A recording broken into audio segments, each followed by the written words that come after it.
آخر نبی آنے کی ضرورت کیوں ہے؟ اور ہم کہتے ہیں نبی آنے کی ضرورت ہی نہیں رہی. ہم سے پوچھتے ہیں کہ بھائی نبی آنے کی کیوں ضرورت نہیں ہے؟ ہم نے کہا اس لیے کہ نبی آنے کی جو ضرورت تھی وہ ختم ہو گئی. کہنے کا کیا مطلب؟ ہم نے کہا دیکھو کیوں حضرت نوح کے بعد نبی نہیں آئے؟ میں نے کہا آئے. کہا ابراہیم کے بعد نہیں آئے؟ آئے. کہا جناب جو ہے وہ موسیٰ کے بعد نہیں آئے؟ میں نے کہا آئے. کہا عیسیٰ کے بعد نہیں آئے؟ کہا آئے. کہا اب کیوں نہیں آئے گا؟ ابھی کیوں بند ہو گئے؟ میں نے کہا اس لیے کہ پہلے ضرورت تھی اب ضرورت نہیں ہے. کہنے کہ وہ کیا بات ہو گئی؟ ہم نے کہا دیکھیں پہلے ضرورت اس لیے تھی کہ نبی کا جو اللہ دین اتارتا ہے وہ صحائف اور کتابوں کی شکل میں اتارتا ہے، اور وہ اصل دین ہے جس کی تبلیغ نبی کرتا ہے.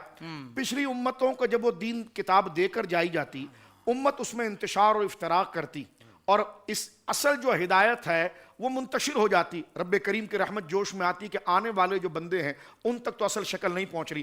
پھر ایک نبی کو مبعوث کیا جاتا، پھر ہدایت کو تازہ، کیونکہ ہر نبی بات تو ایک ہی لاتا ہے. تو جب بات ایک ہی لاتا تو بار بار کیوں آتے ہیں؟ بار بار اس لیے آتے ہیں کہ جب تبلیغ کے بنیادی مقصد کو جب امت اپنے نااہلی طور پر فاسد کر دیتی ہے تو اللہ رب العالمین اصل شکل میں پھر دوبارہ وحی کے لیے، اور وحی نبی کے بغیر نہیں اتر سکتی، اس وحی کے لیے پھر ایک نبی بناتا ہے، پھر اس پر وحی اتارتا ہے.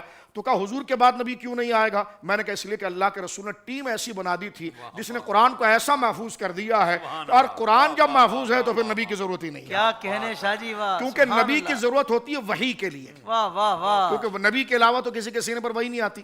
نبی کی ضرورت ہے وحی کے لیے، اور وہی ضرورت ہے ہدایت کے لیے. تو جب قرآن اصل شکل میں موجود ہے اور اس کے محافظین صحابہ، تو لہٰذا ختم نبوت کی دلیل میں وجود صحابہ بھی ہے. تو صحابہ پر حملہ کرنے والا ایک ذریعے وہ کسی نہ کسی طریقے سے ختم نبوت کی مہر کو توڑنے کی کوشش کرتا ہے.